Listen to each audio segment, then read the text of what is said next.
Hello students, एक बार फिर हाजिर हूँ मैं वर्कशीट नंबर 38 लेकर। कक्षा 10 की वर्कशीट नंबर 38, ऊंचाई और दूरी। आज का टॉपिक क्या है? Height and distance. तो हाइट एंड डिस्टेंस समकोण त्रिभुज से संबंधित है। और टॉपिक शुरू करने से पहले मैं एक बात कहना चाहूँ, अब तक बहुत सारे बच्चों ने चैनल को सब्सक्राइब नहीं किया है, तो एक बार प्लीज़ चैनल को सब्सक्राइब करें।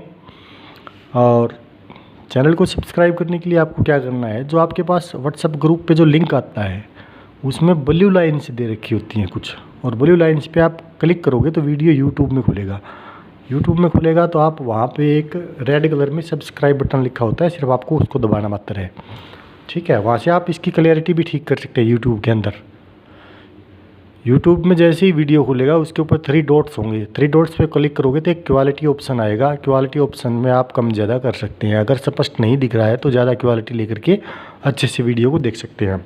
ठीक है, तो आज स्टार्ट करते हैं। आज का टॉपिक हमारा ऊंचाई और दूरी। ऊंचाई और दूरी पहले मैं कह चुका हूँ समकोण त्रिभुज के अंदर होती है। तो एक पहले थोड़ा सा रिकॉल करते हैं, हम पीछे वाला याद करते हैं। याद कीजिए और बताइए कि जो चित्र दिया गया है उसमें कोण बी है अभी, ये कोण बी है और इसकी सम्मुख भुजा पूछी गई है। तो कोण बी की सम्मुख भुजा कौन सी है? कोण बी की सम्मुख भुजा है ये, क्या नाम है इसका? AC। कोण बी की सम्मुख भुजा AC। कोण C की संलग्न भुजा, कोण C की साइड वाली भुजा कौन सी है? ये BC। ठीक है, और कोण C की सम्मुख भुजा कौन सी है? कोण C के सामने वाली भुजा क्या है? AB। एक बार दोबारा बता दूं मैं, कोण B यानी 90 डिग्री का कोण है, इसके सामने वाली भुजा है उसको हम क्या कहते हैं? कर्ण। ठीक है, C एंगल लेते हैं हम, और ये किसके ऊपर बना हुआ है? BC। तो ये इसका क्या होता है? आधार। और इस C के सामने वाली भुजा है उसको हम क्या कहते हैं? लंब। ठीक है, तो हम हमारे दैनिक जीवन के अंदर बहुत सारे एग्जाम्पल हमें मिलते हैं समकोण त्रिभुजों की।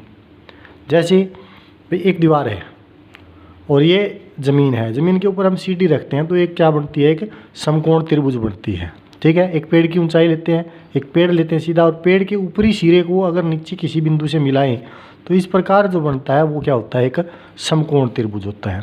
ठीक है, जैसे एक टावर है, हम यहाँ नीचे खड़े हो गए ज़मीन के ऊपर, एक टावर के ऊपर वाले सिरे को देखें तो हमारी जो आँख की लाइन है वो, और टावर की ऊंचाई और ज़मीन, तीनों मिलकर के क्या बनाते हैं?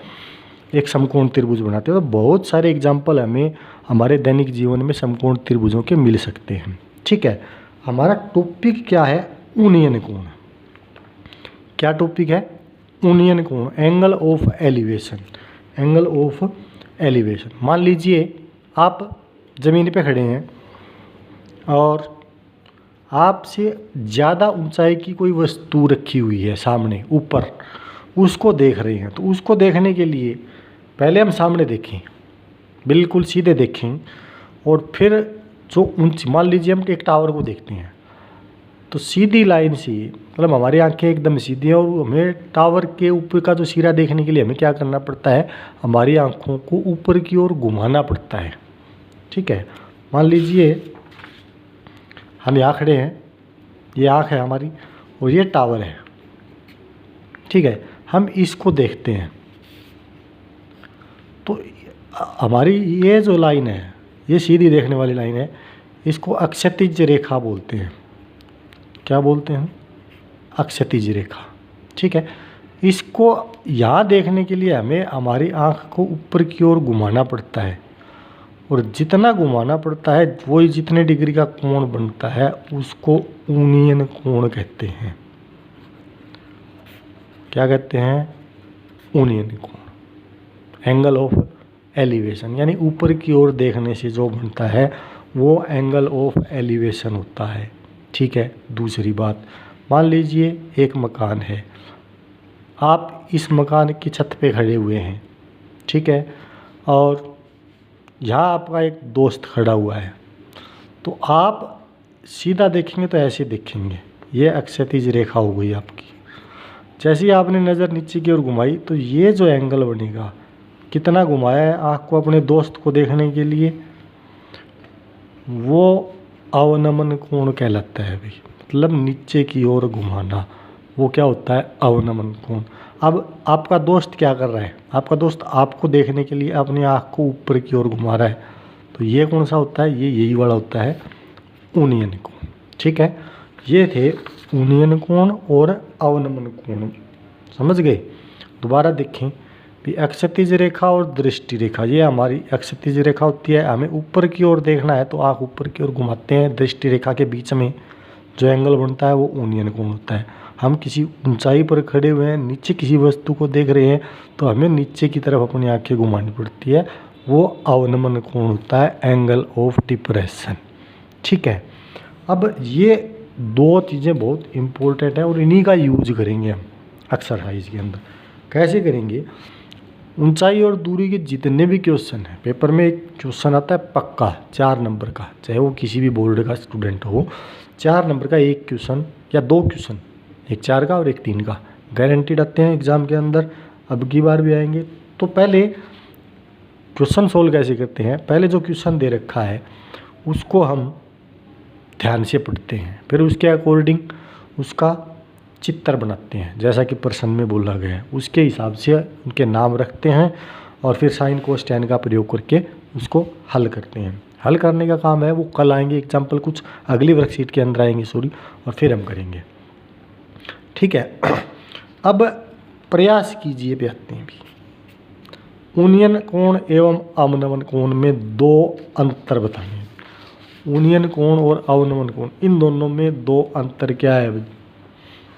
एक अंतर तो सीधा सा है, उन्नयन कोण को बनाने के लिए हमें ऊपर की ओर घुमानी पड़ती है और अवनमन कोण बनाने के लिए हमें हमारी आँख को नीचे की तरफ घुमाना पड़ता है। ये तो हुआ पहला अंतर। दूसरा अंतर क्या है, दूसरा अंतर यहाँ दिया हुआ है, इस कोण को क्षैतिज रेखा के ऊपर मापा जाता है और इस कोण को क्षैतिज रेखा के नीचे मापा जाता है। ये बेसिक अंतर है, मुख्य अंतर है इसका। ठीक है, क्वेश्चन नंबर 2 में क्या है, ऊपर दिए गए उदाहरण 3 में इसके अंदर जहाज और मीनार के बीच बने कोण का नाम बताइए।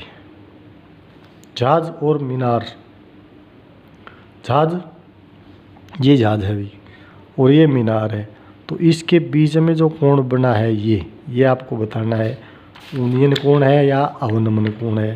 कौन सा कोण है ये, यहाँ से देखने, जहाज से देख के हम ऊपर की तरफ बना रहे हैं, आँख को ऊपर की ओर घुमाना पड़ता है, मीनार के ऊपरी सिरे पर ऊपर की ओर घुमाना पड़ता है, तो वो कौन सा कोण होता है, उन्नयन कोण।